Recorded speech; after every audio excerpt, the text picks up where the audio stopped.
Anyway चले इनसे पूछते हैं। सीनियर सहाफ़ी आसमा शिराजी हमारे साथ हैं जी। बहुत शुक्रिया आसमा साहिबा, आपने वक्त दिया। आसमा साहिबा, तहरीक इंसाफ के तर्जुमान ने बताया कि बानी पीटीआई सबसे बात करने के लिए तैयार है। इनफैक्ट उन्होंने कहा कब नहीं थे, पता नहीं हो उन्होंने उनसे भी पूछा है कि नहीं पूछा, लेकिन हम उनकी बात पे एतबार करते हैं। अब वो नवाज शरीफ के साथ भी बैठ सकते हैं। अगर ये सोच है तो बड़ी अच्छी बात है, लेकिन आपके ख्याल में अभी मार्जिन है इस सारी एक्सरसाइज का? मेरे ख्याल है कि तहरीक इंसाफ की जो सियासत है उस पर ये एक मुनीर नियाज़ी का जो मिसरा है कि हमेशा देर कर देता हूँ मैं, तो खान साहब जो है वो हमेशा देर कर देते हैं। जब बातचीत की ज़रूरत थी, मसलन अगर आपको याद हो 14 मई के जो इंतखाबात थे उससे पहले, या जो डेट दी थी इमरान खान साहब ने डेडलाइन, उससे पहले एक मुज़ाकरात का सिलसिला सुप्रीम कोर्ट से शुरू हुआ था। और अगर आपको याद हो तो 6 मई को आखिरी मुज़ाकरात हुए थे जिसमें दोनों तरफ से टॉक्स आई थी, सामने गुफ्तगू सामने आई थी कि किसी न किसी नतीजे पे पहुंच रहे हैं। और उसमें कहा जा रहा था कि पीडीएम गवर्नमेंट जो है वो बजट से के फौरी बाद जो है वो अपनी जो असम्बली है उसको बर्खास्त कर देगी और इंतखाबात में चले जाएंगे। उस वक्त इमरान खान साहब ने वो एक शर्त रख दी और आपने देखा कि उससे पहले यानी 6 के फ़ौरन बाद 3 दिन के बाद 9 मई हो गया। और 9 मई के बाद तो पाकिस्तान की सारी सियासी जमातें, सिर्फ तहरीक इंसाफ नहीं, सारी सियासी जमातें उस पोजीशन पे चली गईं जहाँ पे शायद किसी ज़माने में जिसके लिए स्ट्रगल जो है वो पाकिस्तान की सियासी जमातें करती रहीं। यानी एक लिमिटेड स्पेस जो है वो मिली उनको, उससे ज़्यादा नहीं। और इसकी ज़िम्मेदारी तहरीक इंसाफ को लेना पड़ेगी। बदकिस्मती से वो आज भी शायद खान साहब इस बात को रियलाइज़ नहीं करते और इस बात का एहसास नहीं करते कि उनकी इस ज़िद की वजह से जो है वो पाकिस्तान की सियासत ने, पाकिस्तान की जमहूरियत ने कितना नुकसान उठाया। और सिर्फ ये नहीं बल्कि उनकी अपनी जमात को कितना नुकसान हुआ है। अगर वो आज बैठने को तैयार हैं तो कुछ अर्सा पहले अगर वो बैठने को तैयार हो जाते तो सूरत हाल तय तौर पर मुख्तलिफ हो सकती थी। अच्छा आसमा, इशारे तो पहले भी थे लेकिन अब तो बिलावल साहब ने खुलकर कह दिया है कि वो आज़ाद हैसियत में जीतने वालों को इंगेज करेंगे और उनके साथ मिलकर हुकूमत बनाएंगे। अब ये बात भी आम हो रही है कि आज़ाद उम्मीदवार जो हैं, जो इंडिपेंडेंट्स हैं और नई जमातें, वो ही किंग मेकर हो सकते हैं। तो आपको लगता है कि आज़ाद उम्मीदवारों का झुकाव किसी एक डायरेक्शन में होगा या फिर वो सारे खुद भी बिखर सकते हैं, कुछ भी हो सकता है? देखिए, एक तो जाहिर है कि जब सिंबल नहीं है पाकिस्तान तहरीक इंसाफ के लोगों के पास तो ये पहले से ही प्रिडिक्ट किया जा सकता है कि बड़ी तादाद में आज़ाद लोग सामने आएंगे। और चूँकि आज़ाद लोग आज़ाद तरीके से आते हैं तो उनके ऊपर कोई लीगल बाइंडिंग भी नहीं है सिवाय इसके कि चंद दिनों के अंदर उनको कोई जमात ज्वाइन करनी होती है। अब देखना ये कि जो वाकई पाकिस्तान तहरीक इंसाफ के उसके ऊपर आए हैं, उनके टिकट के ऊपर आए हैं या उनकी एफिलिएशन है उनके साथ जिनकी तहरीक इंसाफ ने अनाउंसमेंट भी की है, अगर तो वो जाते हैं तो फिर तो जाहिर है कि और बात होगी। लेकिन जो बहुत सारे लोग ऐसे भी हैं जिन्होंने अपनी एफिलिएशन शो नहीं की है और अगर वो सियासी जमात के साथ किसी के साथ भी जाते हैं जो कि उनके ऊपर एक कानूनी नुक्ता भी होगा या कानूनी तौर पर उनको करना भी होगा ज्वाइन किसी ना किसी को with in few days elections के बाद जो है वो उनको अपनी पार्टी इख्तियार करनी पड़ती है, किसी के साथ इल्हाक करना पड़ता है, किसी पार्टी को ज्वाइन करना पड़ता है। तो फिर ऐसी सूरत में इस बात के इम्कानात बहुत ज़्यादा है कि वो आज़ाद जो हैं वो किसी भी एक सियासी जमात की तरफ जाएंगे। देखना अब यही होगा कि पाकिस्तान तहरीक इंसाफ के साथ कितने लोग खड़े रहते हैं, पाकिस्तान पीपल्स पार्टी जो कि ये कह रही है कि वो आज़ाद उम्मीदवारों के साथ मिलकर हुकूमत बना लेगी, उनके साथ कितने लोग जाते हैं और पाकिस्तान मुस्लिम लीग नवाज़ के साथ कितने लोग जाते हैं। जो आज़ाद उम्मीदवार होता है बहरहाल उसको खुद फैसला करना होता है कि वो किसके साथ जाएगा और किसके साथ नहीं जाएगा।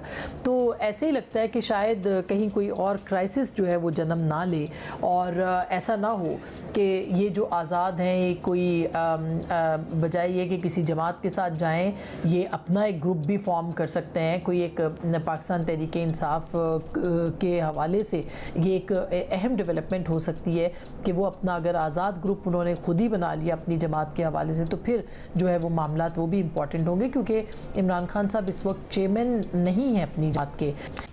बिल्कुल, ये भी हो सकता है और साथ ही आईपीपी भी एक इम्पॉर्टेंट फैक्टर हो सकता है जहां आज़ाद ये फैसला कर सकते हैं कि वो पीएमएलएन में जाएं या पीपल्स पार्टी में जाएं, वो इस्तेहकाम पाकिस्तान पार्टी को भी ज्वाइन कर सकते हैं। और पंजाब में तो मुझे वही ज़्यादा प्रॉबली जिन्होंने मुस्लिम लीग नून के मुखालिफ बयानियाँ बनाकर वोट लिया है वो पीपल्स पार्टी में जाते हैं या IPP में जाते हैं, वो शायद वक्त बताएगा। लेकिन IPP ने तो ऑलरेडी इल्हाक कर लिया है मुस्लिम लीग नून के साथ।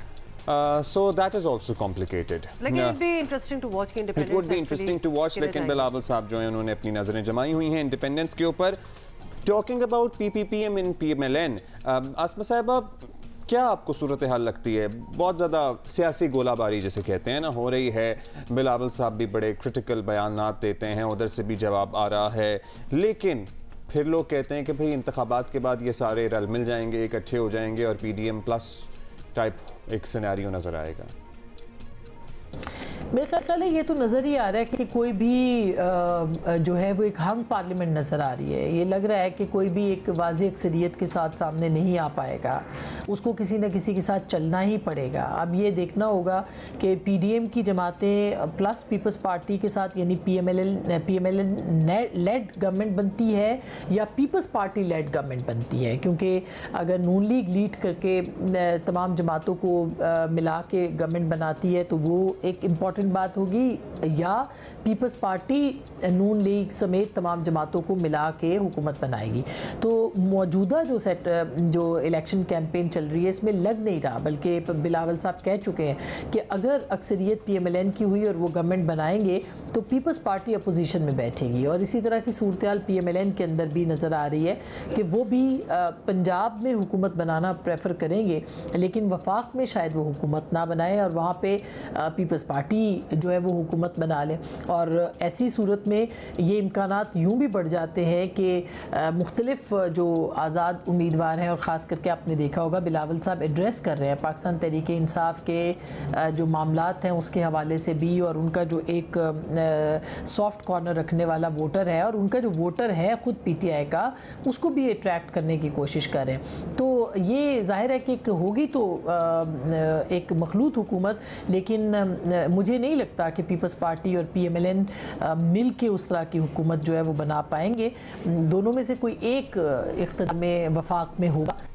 कितनी ऑप्शंस है वैसे। बहुत शुक्रिया आपका आसमा शिराजी। वैसे शायद मुल्क के लिए भी बेहतर हो कि दोनों में से कोई एक ही हो, या तो ये हो या तो वो हो या कोई और भी हो, क्योंकि जो पहले वाला तजर्बा था वो तो ऐसा कोई कामयाब, हाँ PDM का जो तजर्बा था वो ना आवाम के लिए कुछ सूदमंद रहा और आपस में भी इनकी तलखियां सबके सामने ही थी। फिर और आपस में क्या इस वक्त जो जलसे हो रहे हैं, जो 2-4 ये लोग कर भी रहे हैं, तो उसमें भी एक दूसरे को सुना रहे हैं। इसलिए पहले भी हमें वैसे तो अजीब ही लगा था जब PDM सारे बने थे, लेकिन obviously when you have a common enemy then anybody can get together.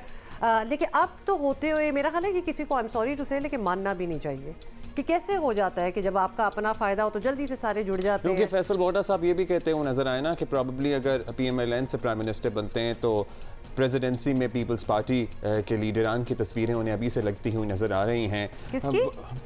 Presidency में उन्होंने आसिफ अली जरदारी साहब का नाम लिया था। फैसल वोटा साहब की ये प्रेडिक्शन थी।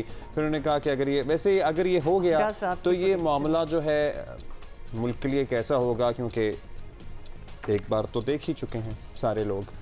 वैसे by the way Faisal Vawda जो है ना, उन्होंने वो लेगेसी में शेख रशीद की प्रेडिक्शन देने वाली बात जो है ना, वो उन्होंने बस अपने लिए ले लिए। मगर इनकी प्रेडिक्शंस कितनी गलत कितनी सही होती हैं, इस पे जरा अभी हम इस पे एनालिसिस होना बाकी है। हम नहीं जाते, हमने बस एक प्रेडिक्शन फेंकनी होती है उधर। तो फिर लिहाजा चलिए he is the new one two do that. Mood change करें जल्दी से और vote for education, vote for environment, vote for health. ये क्या था? मैं आपको वैसे ही बता रहा हूँ ना, मूड चेंज करने से ऑनेस्टली मुझे लग रहा था अपनी कैंपेनिंग कर रहे हैं। Vote for this to vote for that.